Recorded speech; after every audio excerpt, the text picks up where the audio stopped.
Welcome to Preaching Innovation Lab, a project of the Kerygma Initiative here at Palmer Theological Seminary.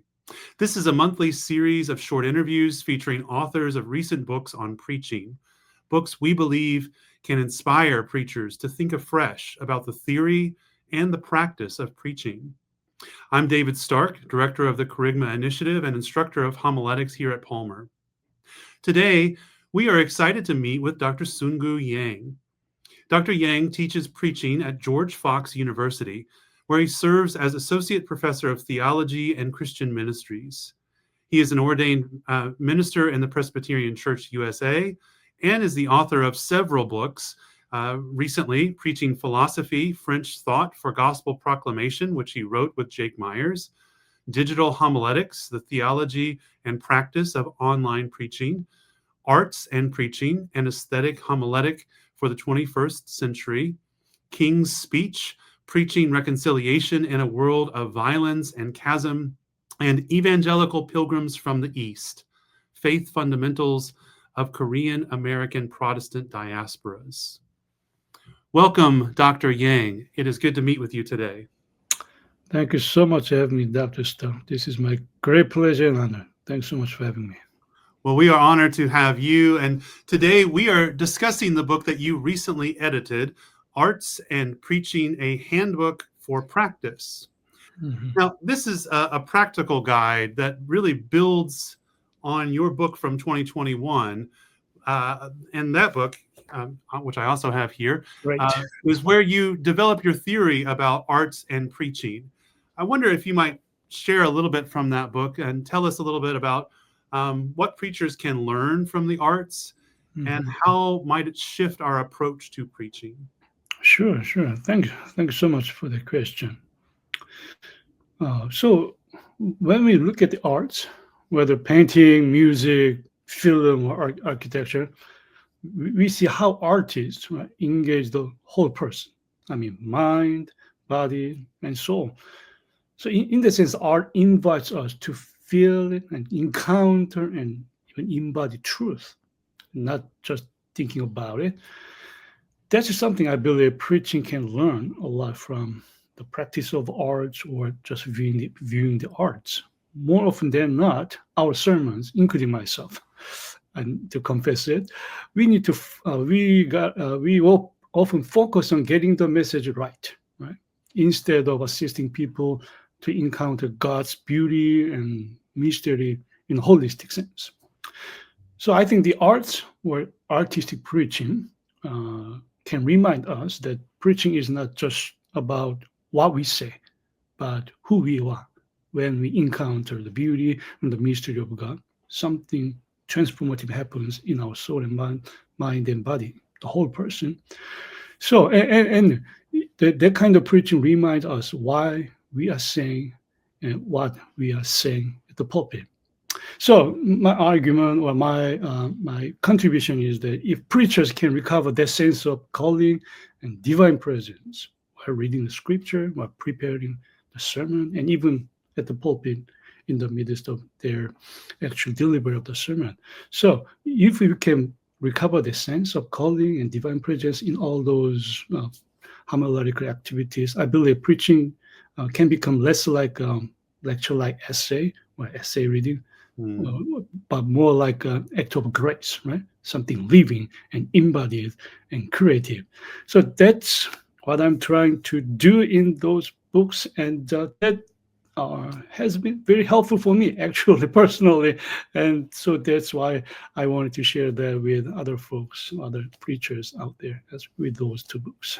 Yeah, no, thank you so much. I was sharing with you off screen. It's these are such rich resources to inspire and to really get thinking about the how and the why, or the sort of the ways in which we're engaging this and what we're really seeking as a telos, and moving beyond the sort of not empty performance, but performance for the sake of performance, to think about these deeper theological questions. Yeah, right. I actually think my next question relates to what you were just speaking about there at the end.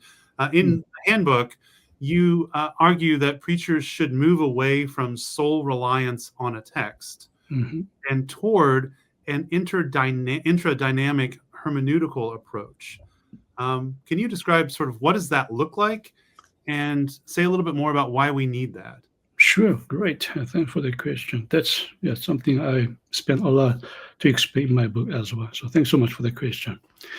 So interdynamic preaching, as I explain in my book, is about letting the art itself shape the sermon from the inside out.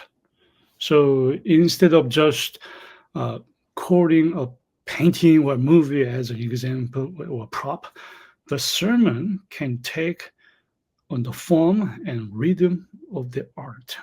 That's something I spent a lot in this book to explain, and which I really enjoyed, by the way. So, if, for instance, if a preacher is inspired by architecture, the sermon might be structured like a sacred space. How about that? Preaching sounding like a sacred space. And if a sermon is inspired by fashion, that I deal with in my book as well, it might unfold like the layering of a garment. Sermon sounding like a layering of a garment. Once again, this is a way of letting art become the sermon's language, not just its decoration or prop. And I believe this helps us preachers experience the word of Christ, as something alive and dynamic and something that moves and breathes with us in real time in the preparation of sermon and the actual delivery of the sermon as well. I believe we need this, particularly in today's socio-ecological context. Like people today, encounter meanings, right? And through images and stories and experiences through multiple platforms, digital platforms, or the analog platforms, many platforms, right? So the world around is highly visual and participatory, and preaching, I believe, should meet people there. And introdynamic preaching does exactly that. It helps the listeners not just understand, of course, that's very important, but not just understand the word, but enter into the living matrix of the word, or the matrix of meaning of the word. So in the sense, it's holistic. I hope it brings together intellect, emotion, imagination, and embodiment. And when the preacher engages that way, I believe preaching can become less of a monologue and more of a sacred dialogue. Three-party dialogue, by the way, the word, preacher, and the listeners, were the audience who's coming to the word in that holistic sense. So some kind of event we can create, right, where the divine and human and can meet together, word, divine, and the congregation preacher all coming all together in this space. That's something I want to create in the moment of, right, in the delivery of the sermon. Yeah, that sounds so energizing and so Mm, fun, actually, for preachers that's to great. engage. And you mentioned sort of the joy that you've had in writing about this and thinking about it. I wonder Mhm. if you might speak a word, though. I'm thinking of preachers who might say of themselves, "Well, Dr. Yang, I'm not really that artistic. Yeah. I didn't take any art appreciation classes in college." Mhm. What might you say to them? How can these types of preachers engage the arts in preaching? That's a great question. Thank you, Dr. Stone. So actually, that question I have a lot, and yeah, I engaged actually during workshops and classroom lectures with my students as well. So I've heard, right, or probably I've said that as well when I was writing this book. Like, I'm not an artist. I cannot draw or paint. Dr. Stone, can you? Or dance around or play some Chopin or Liszt or the Mozart. So I've heard it and probably I've said it when I was developing these ideas. But the thing is, that's not the point. The point is being artistic in preaching doesn't mean I have to be an artist. That means only what I mean by being artistic preacher. What I mean is we should be wide open to the experience and practice of beauty, story, and imaginative thinking. I believe every preacher can do that. I believe most preachers do that anyway. So this is not really new idea in that sense. Even artistic preaching is not a new idea. That's what I want to say, even for most preachers. And but still, when we are more intentional, we can start small. I mean, in terms of artistic preaching, like noticing the textures and rhythms of life surrounding us. I can give you some examples, right? So we can recognize, for instance, and make, I believe, good homiletical use of, let's just say, the way light changes your room's atmosphere. When you change the lights in your room, you will see or feel something different in your room. That's kind of art. I mean, very good art you can create even your own office or your own very daily space. It's just close to your life, right? Or how about the ways we prepare our family dinner or lunch, right?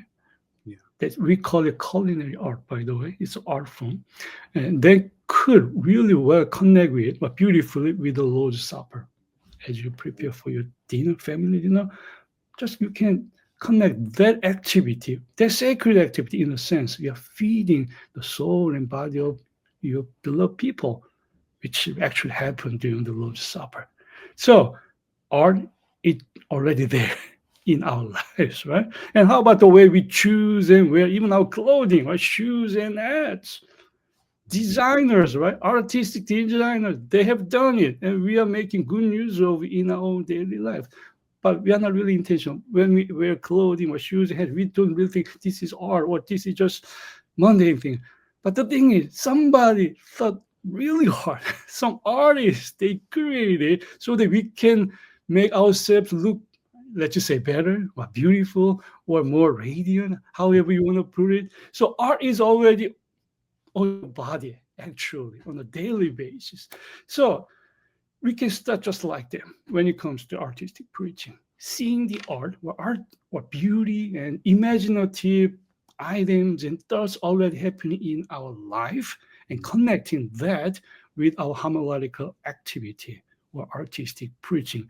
We can go that way, and then we can somehow step into more arts proper, like fashion or architecture or painting later on. But once again, art is already happening in our own lives, and preachers know that. And I believe most preachers already have brought that beautiful or aesthetic artistic experience into their sermon. So Mm. let's be just more intentional, and you will see, it's already there in your preaching. So it's easy, and as Dr. Stock says, it's fun.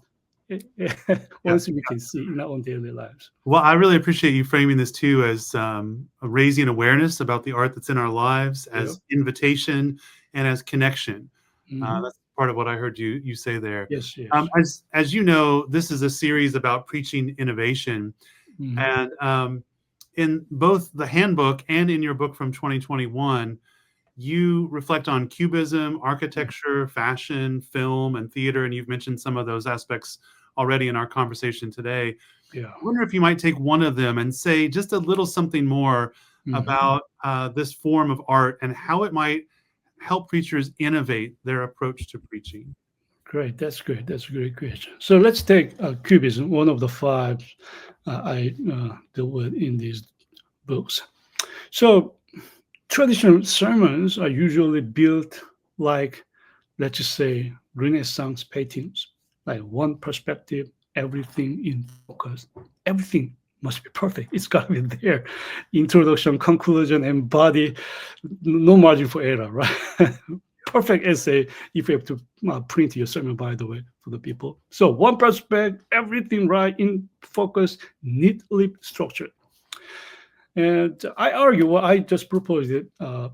Cubism, as an art form, by the way, does the opposite. It breaks open a scene or object or item and shows it from multiple angles at once. That's how cubism as an art form goes. And that's what I love about it, by the way, in terms of preaching. It reminds us preachers that truth is complex, dynamic, and even, how about this, unfinished. Including myself, we want to be finished in our own sermon, right? Introduction, conclusion, and body logically and neatly connected, structured well. Here is one sermon we got to remember and get some messages.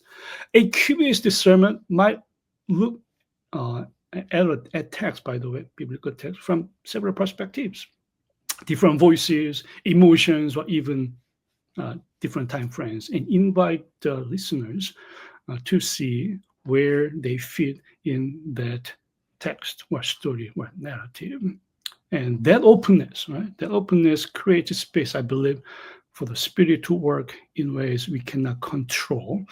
Well, how about we preachers, right? We tend to control our message, right? And even predict some result from hearing the sermon. So, once again, that's not cubism. That's how cubism works, right? Cubism just breaks open, right? And let people see what they can see by themselves. And when it comes to architecture, another example is architecture. Architecture can teach us how to build sermons, right? They feel like, as I said before, sacred spaces where structure and rhythm hold meaning. And even when it comes to fashion can remind us that what we put on in preaching, so to speak, like our tone, posture, even our vulnerability, all that shape how the gospel is received and delivered.